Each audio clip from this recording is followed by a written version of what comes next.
you doing, everybody? And welcome in to Wisconsin Sports on the Go with Trage. I'm your host, Trage. It is Wednesday, June 19th, a fantastic Wednesday, June 19th. You know, yesterday got a little bit more rain up here in central Wisconsin. You can't miss it. It was getting a little too dry, right? As one farmer told me yesterday, it takes care of the dust, right? It takes care of the dust, but creates a mud hole out there. So, I mean, outside of that, fantastic day today. Great day in the great state of Wisconsin. And, you know, it was a great day, but tragic news coming out of yesterday there. We have lost Willie Mays. Willie Mays, the legend, the Giants legend, Willie Mays. He passed away at the age of 93 yesterday. I mean, holy crap. I mean, Bill Walton, and then we had Jerry West, and now Willie Mays. And it's just a sad day. It truly is a sad day. Say hey, right? Say hey, kid there. I mean, just a... man. I mean, just a legend all the way around baseball. I mean, we all know about him in the outfield. We all know about the way that this guy played the game. And, I mean, his worst stat that he ever had was to get onto the ballot for the Hall of Fame. He had like 409 out of 432 or something like that. It's like there was nothing that this guy did not achieve in his baseball career and in life. And man, oh man, lost a legend yesterday in the world of baseball. So the baseball world is feeling something as of yesterday afternoon when it was released, and then as of today here. I mean, still kind of everybody's starting to gather their thoughts and everything about the passing of the say hey kid there, Willie Mays Hayes. So prayers to the family and everything like that in this time that, you know, they find peace with it there. I mean, at the age of 93, we lose Willie Mays there. But, you know, Willie Mays, he paved the way. He paved the way for what we see here in the outfields and everything in baseball nowadays here. And that's what we got to get to today. Lots of baseball talk today. I want to get to, you know, looking around the league there, looking at some of the injury reports and everything like that, and just, you know, where everybody's sitting right now in baseball. So, you know, looking at the American League. Let's check out that American League, you know, divisions there. And the East right now, the Yankees are the best team in the AL East. I mean, hands down, they are the best team in the East at the moment, right? That's not to say that there aren't some teams that are playing well, but the Yankees right now, 51-24, plus 126 in the run differential. I mean, they have been first team to 50 wins. They have been playing fantastic baseball here to start this young season. And, I mean, that is a lot to do with the bats for this Yankees team. A couple of key ones for the Yankees. One being Aaron Judge, of course. I mean, it's hard not to say Aaron Judge's name when you're talking about them hitting. Also, Juan Soto batting 313 for him. Judge is batting 302. And the Bronx Bombers are hitting them like they should. I mean, 26 home runs for Judge, 18 for Soto. Stanton's got 17. Your big boppers are leading the way. That's going to lead to a lot of success there. And that's what we're seeing right now with this Yankees team. 51-24, the plus 126 run differential. But the pitching staff is also getting it done for them. Luis Gil, he's got a 2.03 ERA there. Marcus Stroman sitting at 3.08. Rondon is sitting at 3.28. Cortez is sitting at 3.36, and Garrett Cole has just made his way back into, I believe he just made his way back into the rotation. I was just about to check that out there. But if I'm not mistaken, last time I saw, he is going to be back into the rotation there for the Yankees. If he isn't already, pretty darn soon. And, well, if you're a Yankees fan, that's good news. If you're a fan of baseball, that's bad news, because nobody really wants to see the Yankees win. I mean, truth be told, unless you're a Yankees fan, right? Unless you're a Yankees fan out there, nobody truthfully wants to see it. So, I mean, Yankees, best team in the East, right? Next up, I mean, the Baltimore Orioles. They have been playing fantastic. Also to mention, I forgot to mention there with the Yankees, it looks like Aaron Judge, I just saw the report on that, and I was just about to bring it up, and then I forgot about it there. Aaron Judge was hit in the hand last night. His tests come back clean, so hopefully that means, you know, you're not going to lose him for a while, right? Like Mookie Betts. We found out Mookie Betts has got a broken hand. I mean, he's going to be out for a little while there. So not good news for the Dodgers. Better news for the Yankees. The test came back clean for Judge. The dude is built like a brick shit house. Like, it's hard to break that. So, I mean, not many fastballs are going to break that hand. But looks like Judge is going to be okay. So, Yankees fans out there, you can relax a little bit. You can relax. Rest of the division out there, you can say, crap, he's still there. He's still there. He's not out. Son of a gun. You know, you never want to pray injury on a guy. But at the same time, it's like, if he had been out for a little while, that would have been okay. That would have been okay, right? But so Yankees, they're up top in the AL right now. That's followed by the Baltimore Orioles, and the Orioles have been playing some fantastic baseball themselves. The Brewers saw them earlier on this year, and the Brewers, played well out there in Baltimore. But Baltimore, 47-25 right now, plus 112 in the run differential department there. They are currently sitting at, I was just about to look, their home record, they're 25-14, and their away record, they're 22-11 right now. 7-3 in their last 10 games, so they have been playing pretty good baseball as of late here. Rutschmanson, he leads them there in average 292. Westberg's got 277. Gunnar Henderson sitting there at 273, and Ryan Mountcastle is up near the top there. But you look at this team here. Henderson with 22 home runs. Santander with 18 home runs. This Orioles team has been flying. And, you look at the pitching staff there. Corbin Burns has been what you expected out of him heading to Baltimore there. 2.14 ERA. The ERA looks good. The stuff looks good. Burns has been dealing for him there. They just got to get him runs when he's out there, right? They just got to get him runs. Something the Brewers did struggle with, getting him runs. Orioles haven't struggled as much right now. You look at Burns, 8 wins on the year right now. Solid stat line, 8-2, 2.14 ERA. Burns has been pretty good for the Orioles there. So the Orioles, they're the second best team right now in the American League to me right now. That's the start of the power rankings there. Yankees and then Orioles. That follows up with a pretty good team in their own right, and that is the Cleveland Guardians. Not a team that I expected to be where they're at right now, but this team has been hitting the baseball, and they're showing it. Jose Ramirez, 271. Jimenez is at 256. Not an over-the-top team right now, home run-wise, 18 for Ramirez, and Naylor's got 17 on the year there. Steven Kwan, he has been steady. 392 average, 181 at-bats, 4 home runs, 18 RBIs there. I believe Steven Kwan might be out right now.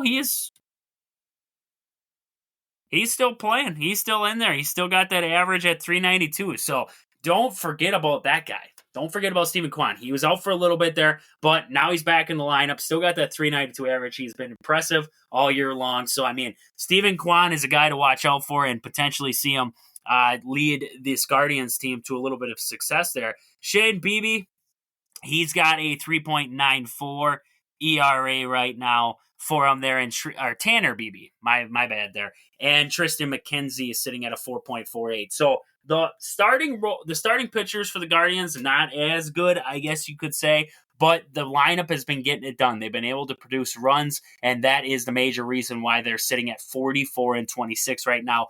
I'm going to put next to them the Seattle Mariners right now in the AL West. They've been playing pretty good baseball, 44-31, 8-2 in their last 10 games. They've looked good. And then outside of that, you're looking at the Kansas City Royals. Bobby Witt's been having a good year for them there. I believe Salvador Perez is still putting up good numbers. Last time I looked, he was. I can check that. I'm going to check that out real quick because I just want to see where Salvador Perez still sits, because last time I checked, he still had a pretty good average there, 293 right now, Salvi does. So guy's still hitting the baseball. Bobby's sitting there with 323 average right now. So impressive right there out of those two. Both of them tied for first on the team there in home runs with 11 apiece there. So the Royals sitting right up there with the Guardians and the Mariners in that probably that 5 range right now. And then the rest of the AL kind of splits apart there. You could even throw in teams like the Twins. You could have the Twins in there with the Red Sox. And then you have Toronto hanging around there at 35-38 right now.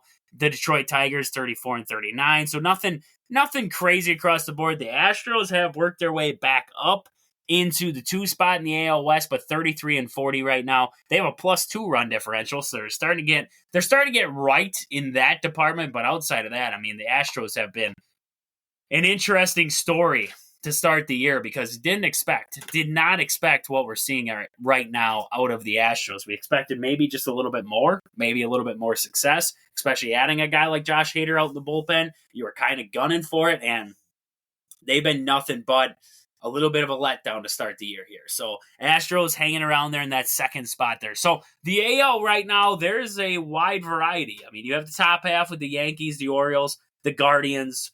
You could throw the Mariners and the Royals in there, and then it's everybody else right now. So it's going to be interesting to see how these divisions kind of work their way out. You know, you have some couple teams above 500. I mean, the Red Sox, they're above 500 there. Outside of that, like I said, the Twins, they're above 500, but a lot of sub 500 teams there. I mean, you look at Toronto Blue Jays and the Tampa Bay Rays, the Tigers and the White Sox, and then you have the entire AL West outside of the Seattle Mariners are all below 500.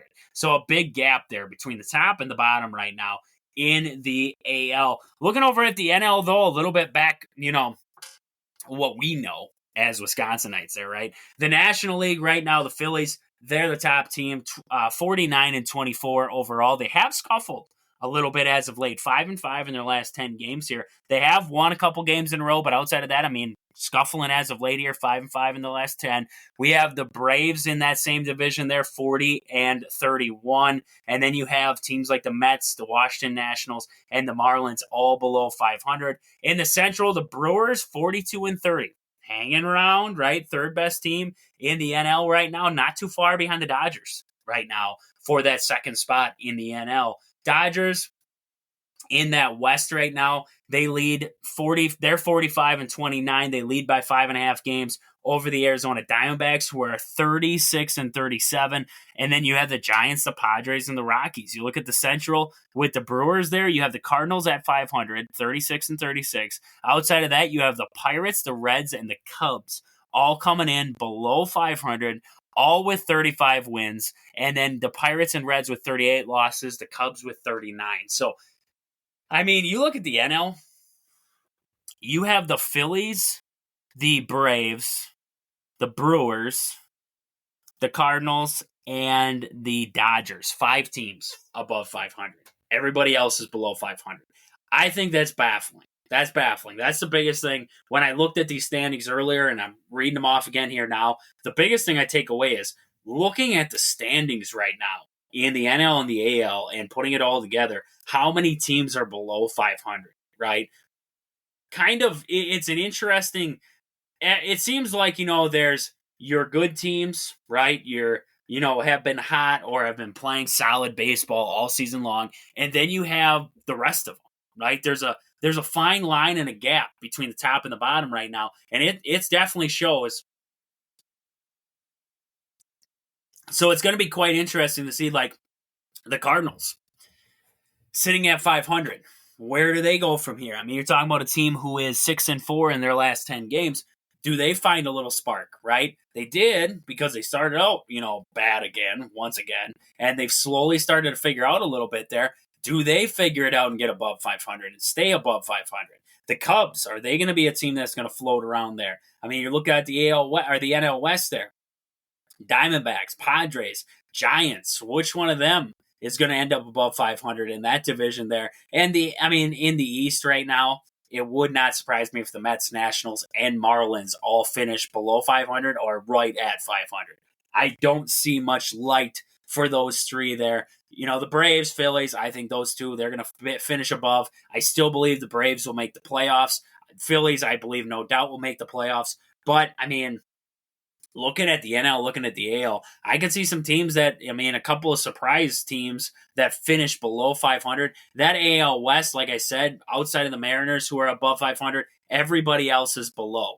So which one of those teams decides, like, hey, maybe we could jump on and get this thing going again? Which teams fall apart? Right now, looking at it, like I said, looking at the National League, I don't have trust in the Mets, the Nationals, or the Marlins. I don't trust the Pirates, and I don't trust the Reds. looking at the NL West, I don't trust the Giants or Padres, and I really don't trust the Rockies to be able to figure it out at some point. Cubs, I'm hoping I see them at the bottom of the division for the rest of the year because that would be outstanding. That would be outstanding for everybody who dissed on Counsell when Counsell said that he wanted a new challenge and basically was like, this team, this organization, I feel like I got a better shot with to win a World Series. He didn't say that, but it, basically you didn't have to, but you were saying it there. So that would be nothing better than that. Nothing better than that. First year with the Cubs, they sit at the bottom of the division and everybody's sitting there like, where's David Ross?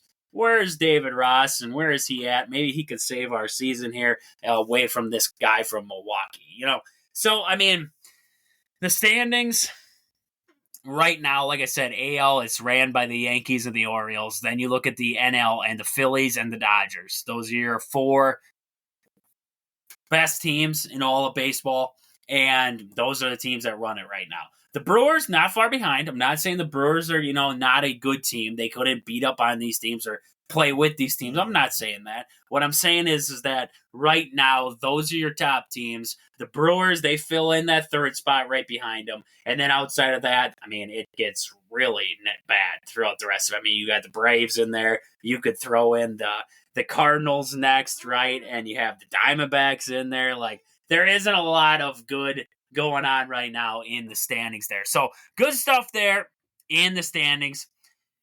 Well, like I said earlier, so Mookie Betts goes out. Mookie Betts is out now for the Dodgers. I did not see a timetable on when Mookie could potentially, just looking, he has a left hand fracture,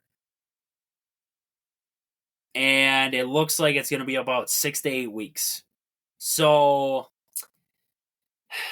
to put that into perspective, Corey Seager broke his hand in 2021, and he missed 65 games that year. So 65 games. You imagine Mookie will probably be out 60 to 70 games, somewhere in there. He'll get slapped on the 60-day IL, and we won't see him for a little while. So what do the Dodgers do now? The big one that I saw, and the only one that truthfully concerned me, because I don't care what the Dodgers do. I hate to see Mookie Betts go down, but I'm not going to say I'm sorry to a Dodger fan. But the one thing I saw, Willie Adames' name got sparked up again, right? Because the Dodgers, we know they've been interested at times. It seems like there's always a story behind it. There has been some interest. So could the Dodgers come calling about potentially getting Willie Adames? I could see it. I definitely could. Now, we talked about this yesterday a little bit, trading Willie Adames, and if you would, if you wouldn't. If you're the Brewers and the Dodgers, they call you up and they're like, hey, you guys know Willie, or you guys know Mookie Betts is now out. We really are looking for a shortstop. I see you guys have 3 shortstops on your roster, your second baseman, your third baseman, and your actual shortstop, your everyday guy, Willie Adames. Those 3 can all play short, right? What do you have, right? And you would say, I'm not trading away Bryce Terang. I'm not dealing off Ortiz, right? Because that's just got him from the Burns trade. You're not dealing Ortiz away. So you look at him and you say, okay, I got Willie Adames. That's about all I got. Now, what is your answer, right? And I think a lot of that comes down to, what are the Dodgers willing to sacrifice to get Willie Adames? Basically a rental for a short amount of time until you get Mookie Betts back, right? Maybe Willie solidifies himself. Maybe they move Mookie around then. Maybe he takes over the outfield again. Maybe he moves back to second base. Whatever it is. But you have to get him from the Brewers first, right? And as much as I believe Willie Adames truthfully means to the Brewers, to, this organization, to the clubhouse, everything, the fans, everything like that.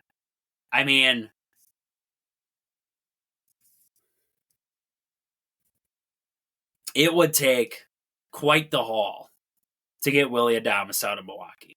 And I'm not saying, number 1 prospects and everything like that, but I just truthfully believe, looking at it, it's going to take a decent amount for the Brewers to say, yeah, we'll pull the trigger on that, right? Because you don't want another Josh Hader 2.0. right? You don't want another deal like that. But you look at it and you say, the Josh Hader, did that ruin the clubhouse? And to me, yes. I thought that was it was a kicker to the clubhouse because they were sitting at a fine spot in the race there at that point, in the divisional race, that they could have made a run. And when you trade away your all-star closer instead of adding pieces, you're basically, washing away that year. Right? You're giving up on it. If you weren't, you would have never made the move, right? So you have Willie Adames. Hypothetically, you trade him. Maybe you get, let's just go with the number 5 prospect for him, Kyle Hurt, and they throw in another one of their top prospects. Let's just say, for some reason, they want to do a shortstop for a shortstop flip, so they give you Trey Sweeney, right? That would be their number 21 prospect. So they give you a couple prospects. Does that help you right now, right? I don't think so. The only thing that I could see potentially working if you are the Brewers is you add a third baseman, right? And now you have the flexibility to move Joey Ortiz if you want to move him to short, or if you want to move Bryce Terang to short, whatever it is. Terang's been playing fantastic at second base. So maybe Ortiz is the guy to move. So if you add a third baseman, maybe I got to look out there and see who's available, right? But if you add a third baseman, add a little bit of pop there at third, now you move Ortiz. Ortiz's got the flexibility to move. Now the Willie Adames trade doesn't look as bad, right? It won't be as bad. Now, does that, like I said before, is that telling you that if you trade Willie Adames now, that the clubhouse is going to like it? That this clubhouse isn't going to shut down, right? Because Freddie Peralta and Willie Adames are like the best of friends, right? And I mean, I know it's a business. I get that. It is a business. But at the same time, these guys aren't robots, right? They still feel, they still have emotions, everything like that. So would trading away Willie Adames, would that affect Freddie? Would that affect, William Contreras? Would that affect the clubhouse? How does that make Christian Yelich feel? Everything like that. So in hindsight, if you took feelings out of it and the potential downside, right? If you took everything like that out of it and you said to yourself, okay,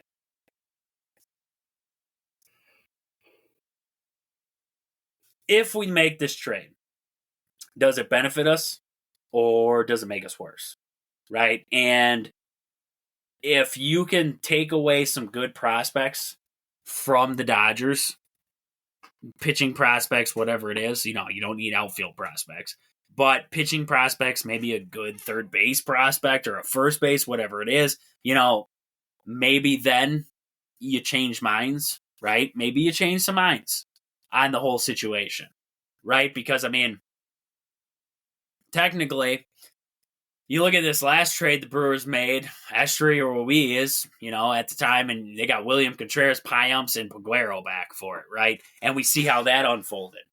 Two pretty good bullpen arms and arguably the best catcher in all of baseball, right? That's what you got in that haul. So if they make that move, do you trust in Matt Arnold? Are you going to set up the torches and the pitchforks and march your way down to Mark Ananasio's house if that trade is made for Willie Adames?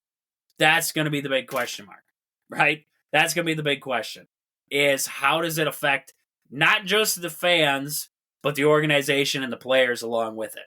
How does it affect if you moved a guy like Willie Adames? To me, I wouldn't do it. There's a reason why the Dodgers want him. He's a good bat, right? When he's going, he's a good bat. He's a very good glove. He's got a good arm, and he's a good bat. Solid bat. Been clutch bat this year for the Brewers. There's a reason why the Dodgers would come calling. So unless if they're going to give you a prospect haul where they include guys like Dalton Rushing, who is their number 1 prospect, and even their third prospect there, Nick Frasso, unless if they're throwing around top prospects like it doesn't matter and they don't care, they just really want Willie, then maybe you take a second look, right? Or they offer, I don't know, one of their solid pitchers out of the staff right now, maybe a major league ready guy. If they offer something crazy, something high end, it's hard to turn down a new toy. It is extremely hard to turn down a new toy, right? A shiny toy. So would that change perspectives then, right? If you were, as a fan of the Brewers, if you're sitting there and you're asking yourself right now, what would it take for me to be okay with Willie Adames getting traded? What would it take? Right? And that's going to be the same thing with Matt Arnold and Mark Atanasio. I don't truthfully believe that Matt Arnold wants to trade Willie Adames. But if the Dodgers come calling and they offer this package that you would be silly to turn down, then what do? It's like when you got your fingers caught in that Chinese finger trap, the ones you played with when you were a kid, or maybe you still do right now. I don't know. I've only ever had one. I got my finger stuck. I cut it in half. I got rid of it. But, what does it take to pry Willie Adames away? To me, it's got to be some high-end prospects, some top of the board.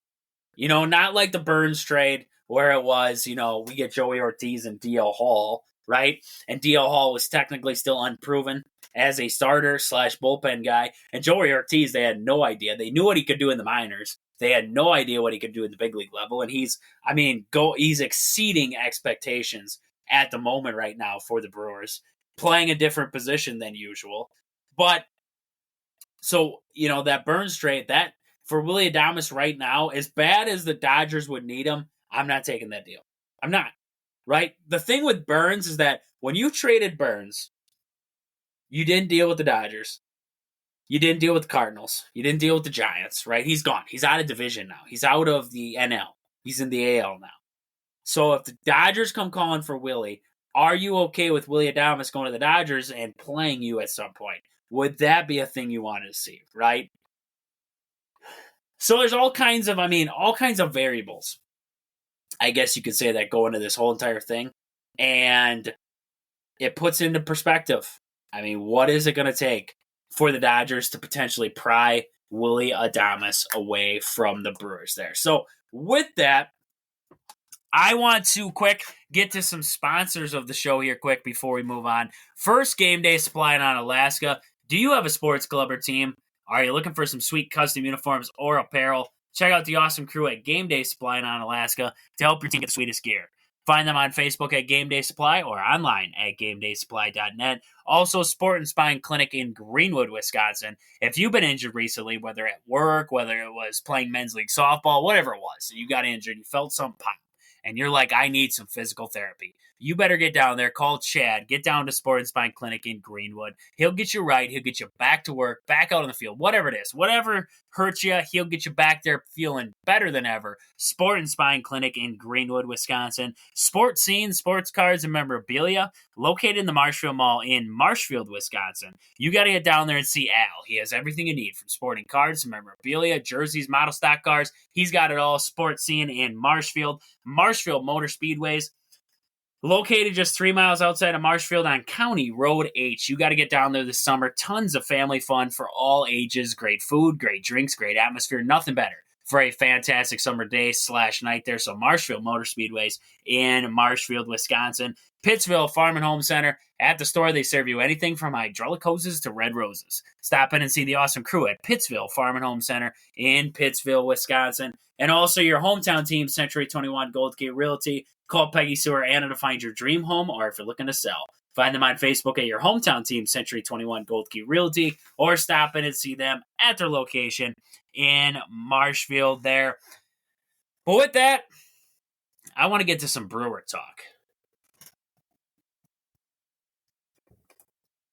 As you guys know, I record night before, so it's Tuesday. The Brewers are technically still on. It's 11 o'clock at night. Brewers are still on. They're in the bottom of the 8th inning right now. But, I can go off of what I've seen so far in this game. And a big thing that I've seen in this game here is the pitching of Tobias Myers. 6 1/3, 4 hits, 2 walks, 6 strikeouts, no runs given up. Tobias was fantastic, and he's been fantastic for the last couple outings there. You look at his last 3. The Angels, like I just said, 6 1/3, 4 hits, 6 strikeouts. Game before that against the Blue Jays, 6 innings, 3 hits, 1 earned run, 1 walk, 4 strikeouts. Game before that against the Tigers, He pitched 8 innings, 1 hit, 3 walks, 5 strikeouts. You look at those last 3 games there just by Tobias Myers. In 20 and a third inning of pitching there, he's given up 8 hits, 1 earned run. He's given up 6 walks, and he struck out 15 along the way. Tobias Myers has been fantastic. He has been pitching fantastic. This was a guy that, after his first couple outings there, I mean, if you're sitting out there and you're like, I was faithful that this guy was going to be an instrumental part to the rotation for the rest of this season or for a stretch, whatever it ends up being, I'd call bullhooky on you. I'd call bullhooky. You're probably the same person who said that after the fact that you knew the Damian Lillard trade was not going to work out as well for the Bucks, that they would regret it a little bit because it wasn't going to be the same and it would take a while to get it going. You would be that person. You'd be that person. Tobias Myers, like I said, to me, it'd be like Jordan Love case too. I mean, a lot of people had faith in Love. I wasn't one of those people right away, and he's growing my faith in him, right? Tobias Myers, I mean, when he first came in, it was a struggle bus. It was a struggle bus, this guy trying to pitch. He's giving up home runs left and right. Hits were flying. It was definitely worrisome because the Brewers desperately needed starting pitching, and they brought him up, and it was not going well whatsoever. And it just seems like ever since that, Tigers game, something clicked in his head because he has been dominant, very good throwing the baseball here over the past 3 games, including that Tigers game. I mean, just fantastic all the way around from Tobias Myers. He's got that ERA down to 3.26 in 47 innings. He's got 42 strikeouts, 3-2 record right now. He has been pitching very well for the Brewers. So good stuff there out of Tobias Myers. We also saw Perez in that game for an inning and 2/3. And I believe he pitched 2 innings in total. Inning and 2/3 is correct because he came in for Tobias Myers there. But he was once again fantastic. 1 hit, 1 walk, 2 strikeouts. Paredes gets it done as he does, as we know that he does. A guy that I am really keying in on right now and that has me a little bit nervous. Has me just a little bit nervous. That is Rhys Hoskins. Hoskins, as we all know, out on the injured list. He was out for a little while there. He comes back. He's got that 219 average right now, 10 home runs, 28 RBIs. But you look at him over the last 7 games, 125 average. Over the last 15 games, 196. Over the last 30 games, 231. In that stretch, over the last 30 games, he's got 5 home runs, but you look over the last 15 games, 1 home run in total, 1 RBI in total, 10 hits in total, 4 runs scored, 4 walks, 19 strikeouts over the last 15. He has been struggling over the last 15 plus games right now for the Brewers. Now, is that alarming, right? Is it alarming that Rhys is getting off to a slower start? Is it alarming that with that the injury that he had, could that be, kind of affecting him negatively right now? Is that what's going on, right? And is it time to worry? Is it time to maybe play? Yeah, but I would say play Jake Bauers more, but is Jake Bauers really hitting that much better right now? For the Brewers, 205 average, 51 games, 32 hits, 6 home runs. Is he playing that much better for the Brewers? Looking at him over the last 7, 150. Over the last 15 games, 146. Over the last 30 games, 211 right now. It's not like he's playing that much better than what we're seeing out of Rhys, but is it? Rhys is, a little broken down yet, still trying to come back from injury fully. What is causing the problems at the plate? Sometimes, honestly, watching it, it's like he's not seeing the baseball well, from what I can see. And like I said, from what I can see, I'm not trying to be a armchair coach, as people say. I think that's the new saying out there is armchair coaches. I'm not trying to be an armchair coach. But what I'm saying is, from what I can see, it looks like he's struggling to identify pitches. So something to keep an eye on there with Rhys Hoskins. It might take a while, right? And I said it earlier this year, and I'll say it again. This is a contract year for Rhys, right? Because if he doesn't perform, he's just going to opt into that contract with the Brewers for that second year. Same amount. I believe he's getting 18 this year, and he would get 12 next year in the option. So, he's going to get the option. If he goes and gets the option, I mean, maybe that's good news for the Brewers. But for Rhys, you would just think in a contract year, this guy, should be finding it. He should be finding that bat. Everything should be working out, and it's not, right? It's not. We're not seeing the Rhys Hoskins that we kind of expected when he was coming in.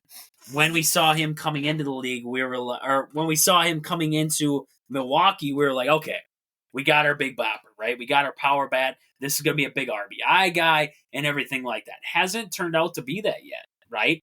And is that worrisome? A little bit, right? You're not going to say that, I'm not worried at all. Like, Rhys is going to definitely turn it around. I just know it in the back of my head. Like, I got a feeling that once the dog days of summer start, that we're going to see Rhys Hoskins start to explode at the plate there.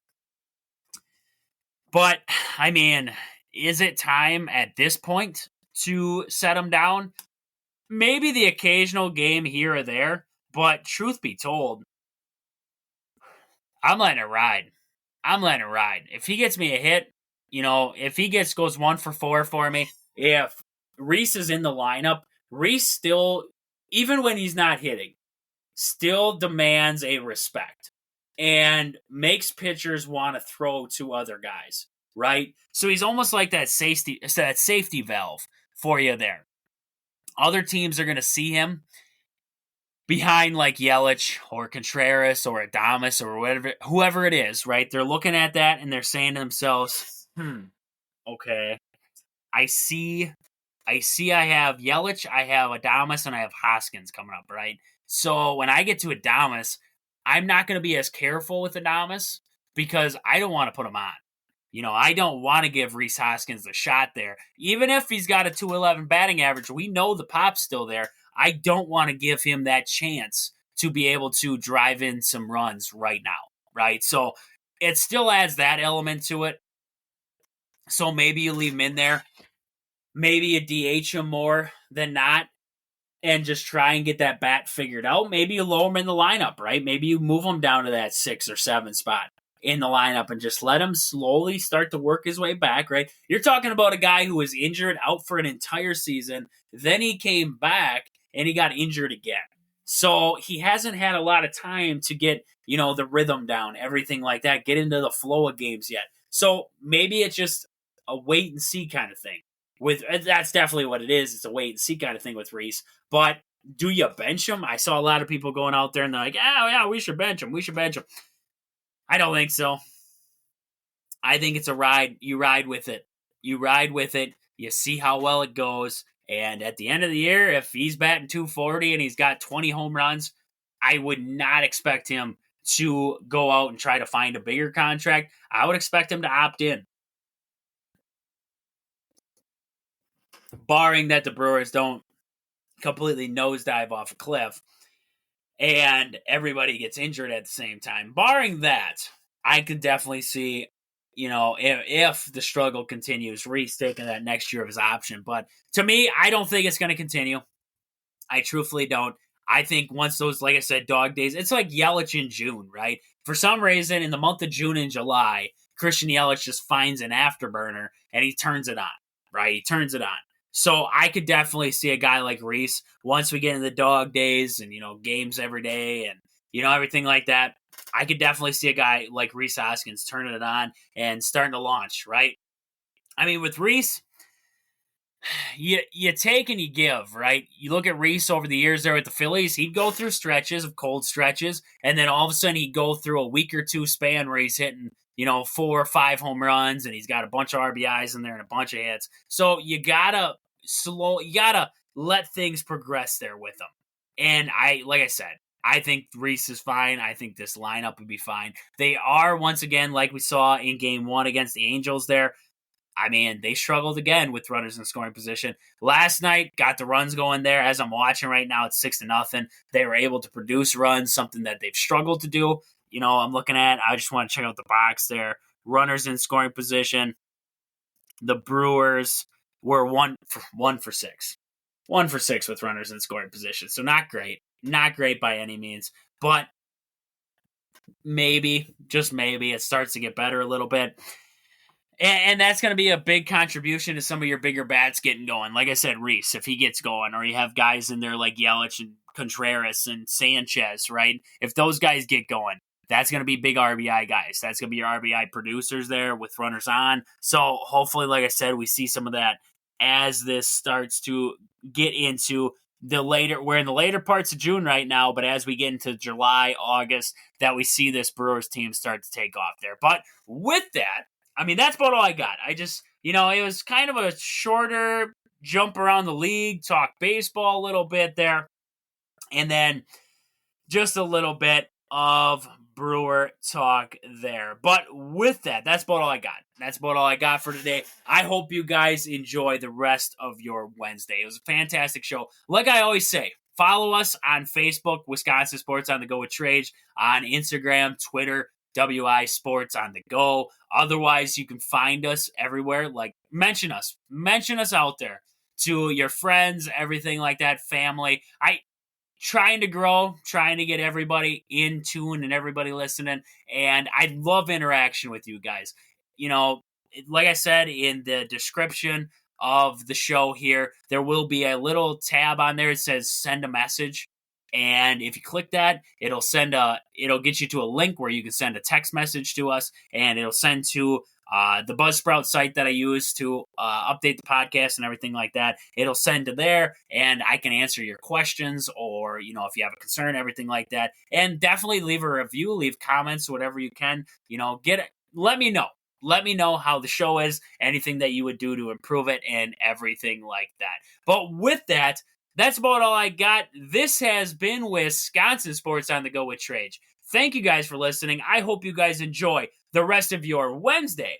But until I talk to you guys again tomorrow, deuces.